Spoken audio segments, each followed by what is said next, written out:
E aí, gente, tudo bem? Boa tarde a todos vocês. Espero que tenham tido uma semana ótima. E estamos aqui para mais uma aula de geografia. Vamos continuar naquele assunto aí que vai ser o assunto da nossa prova do terceiro bimestre, que é urbanização, crescimento urbano. Hoje vamos trabalhar alguns problemas relacionados à urbanização, tá bom? Deixa eu espelhar aqui a minha tela para a gente poder estar naquela olhada no slide, como sempre. Vamos lá. Então, o tema aí, ó, urbanização, diferenciação por nível de desenvolvimento. Para começar aí nosso papo, vamos usar uma música para nos inserirmos aí no assunto. Uma música da Legião Urbana se chama Beethoven Blues. Uma partezinha dela lá no começo fala assim: a violência é tão fascinante e nossas vidas são tão normais. Você passa dia e noite sempre ver apartamentos acesos.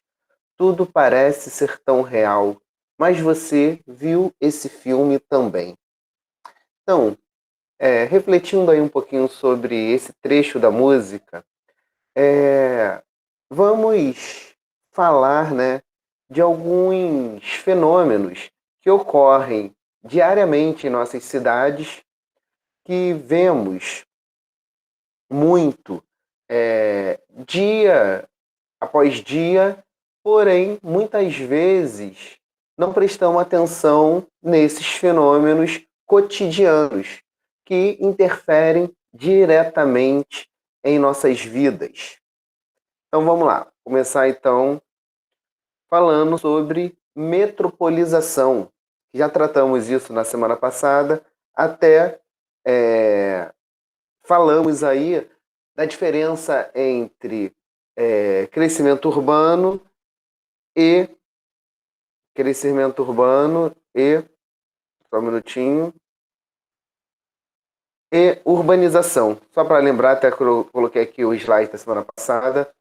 Urbanização ocorre a partir do êxodo rural e é um crescimento rápido e desordenado da população, né, comum em países subdesenvolvidos. Já crescimento urbano é o crescimento da população a partir do crescimento vegetativo, ou seja, da própria cidade. É muito comum nos países desenvolvidos. Então vamos lá, voltar aqui para o nosso slide. Então, metropolização. A metropolização mais intensa do planeta ocorre nos países periféricos. Esse enorme crescimento é determinado pela maior taxa de natalidade e pelo fato desses países terem se industrializados na fase monopolista do capitalismo. Como os rendimentos em geral são muito baixos, mesmo para os trabalhadores da economia formal, muitos não têm acesso de comprar ou alugar casas e apartamentos, proliferando-se assim as submoradias, favelas, cortiços, pessoas abrigadas debaixo de pontes e viadutos. Então, gente, metropolização é o processo de crescimento urbano aí. Vamos lembrar o que é uma metrópole? É uma cidade principal que influencia as cidades ao redor. Voltamos à metrópole e à região metropolitana. Porém, os centros urbanos normalmente são áreas extremamente valorizadas. E, principalmente em países subdesenvolvidos, a população de baixa renda ela tende a morar distante dessas áreas metropolitanas, dos centros da cidade. E muitas vezes até sendo obrigadas a morar em submoradias. Acredito que todos moram aqui no Rio de Janeiro. Podemos ver aí essa foto, aí, por exemplo, de uma região aí de uma submoradia, uma favela. E é muito comum aqui no Rio de Janeiro, nessas áreas mais afastadas do grande centro. Então, isso se dá justamente pela valorização dessas áreas principais. Macrocefalia urbana. Galera, a macrocefalia urbana está aí no texto, ó. Percebe-se que em muitos centros urbanos, onde ocorre um crescimento desordenado e acelerado, surge um fenômeno marcado pelo inchaço e pela falta de estrutura em determinadas áreas, chamados de macrocefalia urbana. O que seria isso? Seria um crescimento tão rápido e desordenado dos centros urbanos que tende a ter esse crescimento desordenado e muito mal planejado, fazendo aí espécies de favelas ou bairros muito mal estruturados, que é muito comum aí, por exemplo, na nossa própria cidade, o Rio de Janeiro. Vamos dar prosseguimento ao slide. Desculpa, soluço na hora errada. Vamos lá. Os grandes problemas urbanos. A grande concentração populacional contribui para uma série de problemas nas áreas urbanas. Então, a gente vai falar sobre alguns desses problemas das áreas urbanas. A primeira, a favelização. O crescimento desordenado das cidades o aumento da concentração de renda, do desemprego estrutural, aliados à extensiva valorização do solo urbano, torna-se difícil o acesso à moradia nas grandes cidades. A ocupação de modo irregular de diversas áreas sem infraestrutura e quase sempre com limitação da ordem natural, com inundações ou como limitações nas encostas, vulneráveis a desmoronamento, caracterizam o processo de favelização e são reflexos da macrocefalia urbana. Então, gente, a favelização é um processo de um crescimento urbano desordenado. A favela, né, ou comunidades, como chamam hoje em dia, são locais de entrada de ocupação irregular, começar por aí. Por isso, são áreas sujeitas a desastres, como o próprio texto estava dizendo aí, nas encostas dos morros ou nos mangues, locais que normalmente sofrem muito com inundações durante as chuvas. Mas por que as pessoas se submetem a morar nesses locais? Porque não têm condições financeiras de morar nos locais propriamente de locais regulamentados.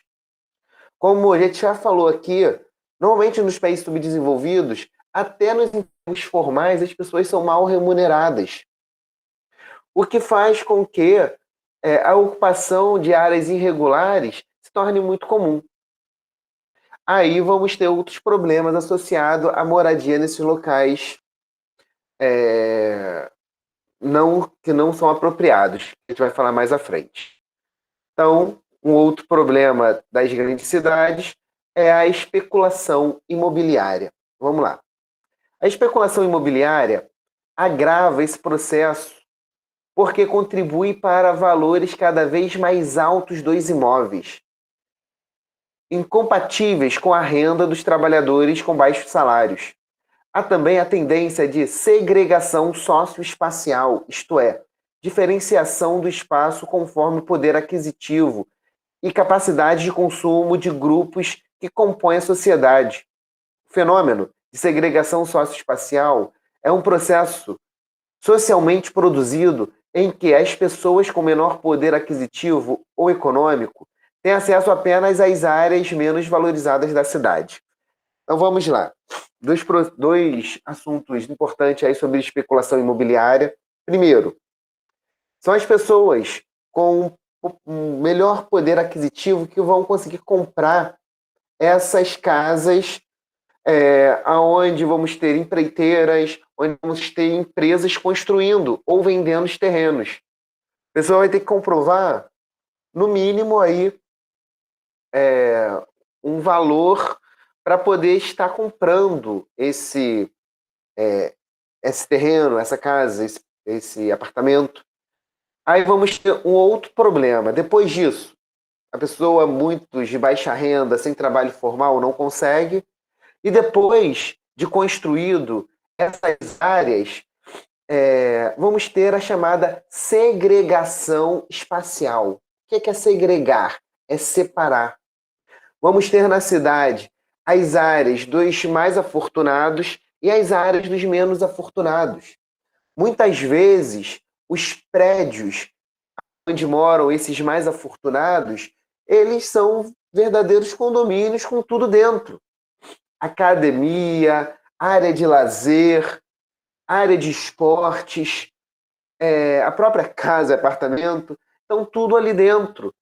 O que faz essas pessoas viverem praticamente em uma bolha, onde sai dali apenas para o seu trabalho e volta para esse local. Enquanto os mais pobres, sem acesso a esses melhores locais, indo morar em locais inapropriados, submoradias, como falamos atrás, não tem nada disso. Não tem uma estrutura mínima para morar, onde muitas vezes vão morar em locais com esgoto a céu aberto, problemas relacionados à iluminação pública ou até mesmo iluminação da residência, onde muitos são obrigados a fazer gatos, né, puxando fios daqui e dali, que pode gerar mais problemas aí, como incêndios. Normalmente, essas casas, podem perceber, as casas nas favelas não têm quintal. É uma casa pequena ao lado da outra. Por quê? Quando entrou a invasão, eles construíram assim uma ao lado da outra para ficar mais difícil de retirar essas pessoas. Depois que estabelece esses locais em que muitas vezes nem conforto na sua própria casa você vai ter, porque mora um bem ao lado do outro. Então vamos ter essa especulação imobiliária, muitas vezes segregando os mais afortunados dos menos afortunados. Uma outra consequência aí do crescimento urbano é a gentrificação. Ô, professor, que palavra difícil é essa? Sim, gentrificação. Seria o quê? Como o texto aí está dizendo, trata-se de um processo de remodalização do espaço urbano, em que a paisagem recebe serviços, prédios e condomínios modernos, transformando áreas periféricas em espaços nobres ou comerciais. Aí chamamos isso de gentrificação. Eu busquei uma foto da região do Porto Maravilha, aqui no Rio de Janeiro, que era uma área muito, mesmo sendo uma área no centro ali da cidade, era uma área muito desvalorizada. Aí vamos ter aqui algumas fotos para mostrar essa região para vocês. Aqui é a região da Praça 15 em 2011, 2016. Aqui é a região ali do Porto Maravilha mesmo, embaixo da Perimetral, em 2011 e outra em 2016. Essa aqui é muito significativa porque eu acredito que todos saibam onde é. Principalmente abaixo aí da Perimetral, era uma área praticamente abandonada da cidade, onde tínhamos galpão, mas não tínhamos procura por esses galpões. Então, a remodelização dessa área foi feita para atender uma nova realidade. Agora, temos uma área bem bonita para lazer, turismo e valorização desses prédios ao redor. Outro detalhe importante. Normalmente, na gentrificação, os mais pobres são os mais prejudicados. que muitas vezes, ao destruir para reconstruir, os mais pobres são retirados dessas localidades e mandados para regiões distantes do centro. Então não pensem vocês que a gentrificação vai incluir o menos afortunado nessas áreas, e sim vai valorizar uma área antes que não era utilizada para a utilização dos mais afortunados, para esses conseguirem ampliar seus negócios, muitas vezes. Porto Maravilha, por exemplo, é um grande exemplo disso. Esses prédios ao redor, que já eram prédios caros, continuaram nas mãos dos mais ricos. Transporte. O crescimento urbano aí vai gerar um outro problema, que é nos transportes. O texto diz assim: o enorme crescimento dos grandes aglomerados urbanos e do espaço físico das cidades torna a mobilidade uma questão crucial. O deslocamento diário de milhões de pessoas por distâncias de dezenas de quilômetros, com o uso dos sistemas de transporte sucateados e normalmente concentrados no transporte rodoviário, com menor capacidade de transporte, tornam-se uma atividade caótica. Diversas pesquisas indicam que o transporte cotidiano é o maior problema na vida de milhões de pessoas. Essa situação pode ser compreendida pela perda diária de períodos de 4, 5 ou até mesmo 6 horas no movimento pendular. Algumas questões para pontuar aí nesse texto. A primeira, transporte. Os transportes nos países subdesenvolvidos é um problema generalizado. Uma vez eu ouvi de um professor meu a seguinte frase: em um país rico, o rico anda de transporte público. Em um país pobre, o pobre anda de transporte particular. Se você parar para pensar assim, dá o que falar. Por quê? Porque os pobres, nos países pobres, andam de transporte particular. Porque o transporte público é ruim, é de má qualidade, não atende muito bem toda a cidade. E quando atende, é um transporte muito precário, o que faz com que as pessoas saiam com o seu carro, aumentando muito os engarrafamentos. Outro problema dos países mais pobres é a falta dos modais rodoviários. O que seria isso, os modais rodoviários? São os tipos de transportes, os variados tipos de transporte. Nos países pobres, como o Brasil, se valoriza muito o transporte rodoviário, ou seja, os transportes pelas rodovias, os ônibus, que não são transportes de massa. Transporte de massa é trem e metrô, que deveria estar ligado a esses transportes rodoviários. O que vemos é a valorização dos transportes rodoviários, né, ônibus lotados, passando muito espaçadamente, em intervalos muito longos, obrigando as pessoas a saírem de casa. Aí que vai gerar esse outro problema que foi falado no texto, que são períodos muito longos de viagens. O que seria movimento pendular? Movimento pendular é um nome geográfico para chamar o movimento diário dos trabalhadores, de ida e volta para a sua residência. Então, esse transporte de má qualidade, fazendo com que as pessoas saiam de suas casas com seus próprios meios de transporte, seus próprios carros, faz aumentar os engarrafamentos, gerando esse problema aí de você perder 3, 4, 5 horas diárias de trabalho. Ah, professor, como pode isso? Pode, gente. Imagina, a pessoa demora aí 2 horas. Você trabalha aqui, por exemplo, na Zona Oeste do Rio de Janeiro. E mora na Zona Oeste, trabalha no centro. Você vai gastar, se for de trem, em média aí, 1h30, saindo de Campo Grande para o centro da cidade. Então, 1h30 para ir, 1h30 para voltar. E já são 3 horas do seu dia perdido no movimento pendular. Se for de ônibus, pode demorar mais ainda, por conta do engarrafamento. Olha aí, eu dei um exemplo, acabei usando aí, como é mais rápido, né? Os trens. Mesmo assim, deveríamos ter mais linhas espalhadas de trem. Então, os transportes também são um problema das cidades. E, por fim, falar da violência. O aprofundamento das desigualdades sociais e sua concentração nas mãos relativa. E vamos de novo. O aprofundamento das desigualdades sociais e sua concentração em áreas relativamente pequenas contribui para a intensificação da violência, principalmente nas grandes cidades. A falta de controle de áreas com baixo ou nenhum investimento do poder público agrava essa tendência com geração de territórios dominados pelo poder paralelo. Estes espaços, muitas vezes associados ao tráfico de drogas, são também, em geral, áreas de moradia de milhares de trabalhadores pobres que não podem ou conseguem morar em outras áreas da cidade.